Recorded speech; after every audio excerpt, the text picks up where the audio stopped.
اعوذ باللہ من الشیطان الرجیم، بسم اللہ الرحمن الرحیم۔ قلنا، ہم نے کہا، اہبطوا، اترو، منہا، یہاں سے، جمیعاً، سارے کے سارے، فإما، پس اگر، یأتینکم، تمہارے پاس آئے، منی، میری طرف سے، ہدن، کوئی ہدایت، فمن تبع، پس جس نے پیروی کی، ہدایہ، میری ہدایت کی، فلا خوف علیہم، تو ان پر نہ خوف ہوگا، ولا هم یحزنون، اور نہ وہ غمگین ہوں گے۔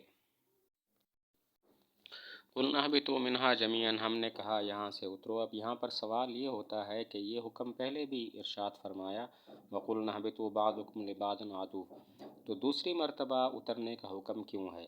سوال ہوتا ہے اترنے کا حکم پہلے بھی ذکر فرمایا وَقُلْنَا اهْبِطُوا بَعْضُكُمْ لِبَعْضٍ عَدُوٌّ، تو اترنے کا حکم یہاں پر دوبارہ کیوں فرمایا؟ مختلف جواب ہیں۔ پہلا جواب یہ ہے کہ دوسرا حکم پہلے حکم کی تاکید ہے۔ دوسرا جواب یہ ہے کہ پہلا حکم جنت سے آسمان کی طرف اترنے کا تھا، اور دوسرا حکم آسمان سے دنیا کی طرف اترنے کا ہے۔ دوسرا جواب یہ ہے کہ پہلا حکم جنت سے آسمان کی طرف اترنے کا تھا، اور دوسرا حکم آسمان سے دنیا کی طرف اترنے کا ہے۔ اور تیسرا جواب یہ ہے کہ پہلا حکم بطور سزا و عقاب کے تھا، اور دوسرا حکم بطور حکم تکلیفی کے تھا، مکلف بنانے کے لحاظ سے یہ حکم تھا۔ تیسرا جواب یہ ہے کہ پہلا حکم اترنے کا بطور سزا کے تھا، اور دوسرا حکم بطور تکلیف کے ہے، یعنی بطور مکلف بنانے کے ہے۔ جمیعاً، یہ ترکیب میں حال واقع ہے، اور یہ پچھلے حکم کی، پچھلی بات کی تاکید ہے۔ اس کا یہ مطلب نہیں ہے کہ سب جمع ہو کر ہی اترو، بلکہ مطلب ہے کہ سب اترو۔ جمیعاً ترکیب میں حال ہے، اور یہ ما قبل کی تاکید ہے، اور اس کا یہ مطلب نہیں ہے کہ اکٹھے ہو کر سارے اترو، بلکہ اس کا مطلب ہے کہ تم سب اتر جاؤ۔ فَإِمَّا يَأْتِيَنَّكُم مِّنِّي هُدًى، اگر تمہارے پاس میری طرف سے ہدایت آئے، یہاں پر ہدایت سے مراد رسول اور کتاب ہے، اور خطاب یہاں پر اولاد آدم کو ہے، جو آدم علیہ السلام کی پشت میں اس وقت موجود تھی۔ فَإِمَّا يَأْتِيَنَّكُم مِّنِّي هُدًى، اگر تمہارے پاس میری طرف سے ہدایت آئے، یہاں پر ہدایت سے مراد رسول اور کتاب ہے، اور خطاب اولاد آدم کو ہے کہ جو آدم علیہ السلام کی پشت میں موجود تھی۔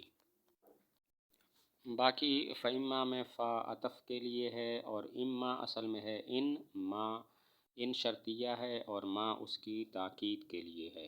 فا حرف عطف ہے، اما اصل میں ان، ما ہے، ان شرطیہ ہے، اور ما اس کی تاکید کے لیے ہے، اور یاتینکم میں نون ثقیلہ ہے، اور ایسے افعال میں نون ثقیلہ آ جاتا ہے کہ جن میں طلب والے معنی ہوں، اور یہاں پر بھی طلب والا معنی ایک لحاظ سے پایا جاتا ہے، اما شرطیہ کی وجہ سے۔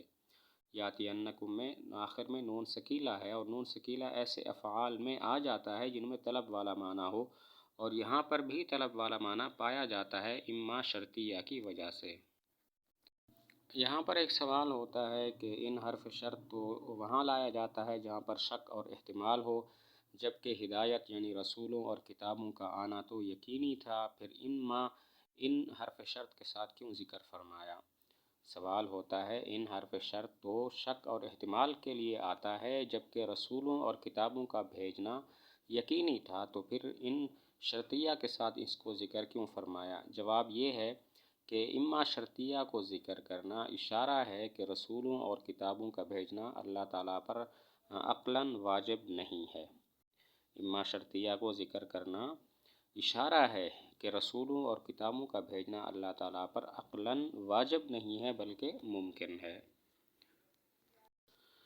فمن تبع ہدایا فلا خوف علیہم ولا هم یحزنون، جو میری ہدایت کی پیروی کرے گا ان پر نہ خوف ہوگا اور نہ وہ غمگین ہوں گے۔ خوف اور غم، خوف اور حزن میں کیا فرق ہے؟ مفسرین فرماتے ہیں کہ خوف وہ ہوتا ہے، ایسی چیز پر ہوتا ہے جو آئندہ آنے والی ہو، اور حزن ایسے امر پر ہوتا ہے جو واقع ہو چکا ہو ماضی میں۔ خوف اور حزن میں کیا فرق ہے؟ مفسرین فرماتے ہیں خوف اس امر پر ہوتا ہے جو آئندہ آنے والا ہو، اس چیز پر ہوتا ہے جو آئندہ آنے والی ہو، جبکہ غم اس چیز پر ہوتا ہے جو واقع ہو چکی ہو، جس کا وقوع ماضی میں ہو چکا ہو۔ اور بعض فرماتے ہیں کہ خوف کا مطلب ہے کسی تکلیف دہ امر کا انہیں خوف نہ ہوگا، اور غم کا مطلب ہے کسی محبوب شے کے فوت ہونے کا انہیں غم نہ ہوگا۔ خوف کا مطلب ہے کسی تکلیف دہ امر کا انہیں خوف نہ ہوگا، اور حزن کا مطلب ہے کسی محبوب شے کے فوت ہونے پر انہیں غم نہیں ہوگا۔ والذین کفروا، اور وہ لوگ جنہوں نے کفر کیا، وکذبوا، اور جھٹلایا، بآیاتنا، ہماری نشانیوں کو، اولئک اصحاب النار، وہ جہنم والے ہیں، ہم فیہا خالدون، اس میں وہ ہمیشہ رہیں گے۔ والذین کفروا، اس کا ما قبل پر عطف ہے، یعنی من تبع پر اس کا عطف ہے۔ مطلب یہ ہے کہ جو ہماری ہدایت کی پیروی نہ کرے بلکہ کفر کرے، ہماری آیات، قرآن اور دیگر کتب کو جھٹلائے، آسمانی کتابوں کو، اولئک اصحاب النار ہم فیہا خالدون، تو یہ لوگ دوزخی ہیں اور اس میں ہمیشہ رہیں گے، نہ تو وہاں سے نکلیں گے اور نہ وہ مریں گے، بلکہ ہمیشہ اس کے اندر رہیں گے۔ یا بنی اسرائیل، اے بنی اسرائیل، اذکروا، یاد کرو، نعمتی، میرے اس احسان کو، التی انعمت علیکم، جو میں نے تم پر کیا، واوفوا، اور پورا کرو، بعہدی، میرے عہد کو، میرے قرار کو، اوف بعہدکم، تو میں پورا کروں گا تمہارے عہد کو، وإیایا، اور مجھ ہی سے، فرحبون، پس تم ڈرو۔ یا بنی اسرائیل، بنی اصل میں بنی نہ تھا، اضافت کی وجہ سے نون گر گیا تو بنی اسرائیل ہو گیا، اور اسرائیل مرکب ہے اسرا اور ایل سے۔ اسرا کا معنی بندہ، ایل کا معنی اللہ، تو اسرائیل کا معنی ہوا عبداللہ، اور مراد ہیں حضرت یعقوب علیہ السلام، تو بنی اسرائیل کا مطلب یعقوب علیہ السلام کی اولاد۔ بنی اصل میں بنی نہ تھا، اضافت کی وجہ سے نون گر گیا تو بنی اسرائیل ہو گیا، اور اسرا ایل مرکب ہے اسرا اور ایل سے۔ اسرا کا معنی بندہ، ایل کا معنی اللہ، تو اسرائیل کا معنی ہوا عبداللہ، اللہ کا بندہ، اور مراد یعقوب علیہ السلام ہیں، تو بنی اسرائیل کا مطلب ہوا اے یعقوب علیہ السلام کی اولاد۔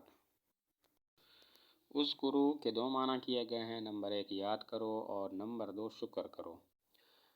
اصل میں یاد کرنا دل سے ہوتا ہے، زبان سے تذکرہ کو بھی ذکر کہہ دیتے ہیں، اس لیے کہ زبان سے تذکرہ کرنا دل سے یاد کرنے کی دلیل ہے۔ اذکروا کے دو معنی کیے گئے، نمبر ایک یاد کرو، نمبر دو شکر کرو۔ تو اصل میں ذکر کہتے ہیں دل سے یاد کرنے کو، اور زبان سے اس کے تذکرہ کرنے کو ذکر کہہ دیتے ہیں، اس لیے کہ زبان سے تذکرہ کرنا دل سے یاد کرنے کی دلیل ہے۔ نعمتی، میرے احسان کو، نعمت اگرچہ لفظوں میں مفرد ہے لیکن مراد اس سے جمع ہے، کیونکہ نعمت ایک نہیں تھی بلکہ بہت ساری نعمتیں تھیں۔ نعمتی، میرے احسان کو، نعمت اگرچہ مفرد لفظ ہے لیکن مراد اس سے جمع ہے، کیونکہ نعمت ایک نہیں تھی بلکہ غیر متناہی نعمتیں، بہت ساری نعمتیں تھیں۔ التی انعمت علیکم، جو میں نے تم پر کی ہیں، یہ مثلاً فرعون سے نجات دینا، اس کو غرق کر کے دریا کے اندر رستہ بنا دینا، اور جنگل کے اندر بادل کا سایہ کرنا۔ انعمت علیکم، جو میں نے تم پر کی ہیں، مثلاً فرعون سے نجات دینا، اور فرعون کو دریا میں غرق کر کے رستہ بنا دینا، اور اسی طرح بادل کا سایہ کر دینا۔ باقی علیکم اس لیے فرمایا کہ تم پر جو میں نے احسان کیے ہیں، یہ اس لیے فرمایا کہ اپنے اوپر جو نعمت ہوتی ہے وہ موجب طاعت اور موجب شکر ہوتی ہے، اور دوسروں پر جو نعمت ہوتی ہے وہ تو بسا اوقات حسد اور غیرت کا باعث بن جاتی ہے۔ باقی علیکم فرمایا کہ جو نعمتیں میں نے تم پر کی ہیں وہ یاد کرو، اس لیے کہ اپنے اوپر جو نعمت ہوتی ہے وہ موجب شکر و اطاعت ہوتی ہے، اور دوسروں پر جو نعمت ہوتی ہے وہ موجب شکر نہیں ہوتی، شکر کا باعث نہیں ہوتی، بلکہ بسا اوقات تو غیرت اور حسد کا باعث ہو جاتی ہے۔ وَأَوْفُوا بِعَهْدِي أُوفِ بِعَهْدِكُمْ، تم میرا عہد پورا کرو، میں تمہارا عہد پورا کروں گا۔ اس کا کیا مطلب ہے؟ اس میں مفسرین کے دو قول ہیں۔ پہلا قول یہ ہے کہ میرا عہد پورا کرو یعنی ایمان لاؤ اور اطاعت اختیار کرو، ایمان لاؤ اور اطاعت اختیار کرو، میں تمہارا عہد پورا کروں گا، یعنی تمہیں ایمان کا بدلہ اور اجر دوں گا۔ پہلا قول یہ ہے کہ تم میرا عہد پورا کرو، یعنی ایمان لاؤ اور اطاعت اختیار کرو۔ اوفِ بعہدکم، میں تمہارا عہد پورا کروں گا، یعنی تمہیں ایمان کا بدلہ اور اجر دوں گا۔ دوسرا قول یہ ہے کہ تم میرا عہد پورا کرو، یعنی حضور صلی اللہ علیہ وسلم پر ایمان لاؤ، میں تمہارا عہد پورا کروں گا، تم سے جو مشکل احکام ہیں، احکام میں شاقہ، وہ تم سے اٹھا دوں گا اور احکام تمہارے لیے آسان کر دوں گا۔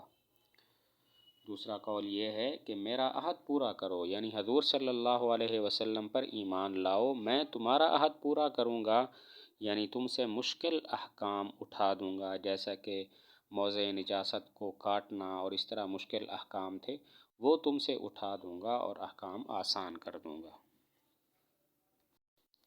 وَإِيَّايَ فَارْهَبُونِ، ایایا مفعول ہے، اس کا فعل محذوف ہے جو کہ ارہبو ہے، اصل میں تھا ارہبو ایایا، اور اگلا فرحبون اسی فعل محذوف کی تفسیر کر رہا ہے۔ ایایا فرحبون، مجھی سے پس ڈرو۔ ایایا مفعول ہے، اس کا فعل محذوف ہے جو کہ ارہبو ہے، اصل میں ہے ارہبو ایایا، اور فرحبون اگلا فعل اسی فعل محذوف کی تفسیر کر رہا ہے کہ مجھ سے ڈرو۔ اس کا مطلب یہ ہے کہ مجھ سے عہد شکنی نہ کرو اور تمام اوامر و نواہی میں مجھ سے ڈرو۔ مجھ سے عہد شکنی مت کرو، تمام اوامر و نواہی میں مجھ سے ڈرو۔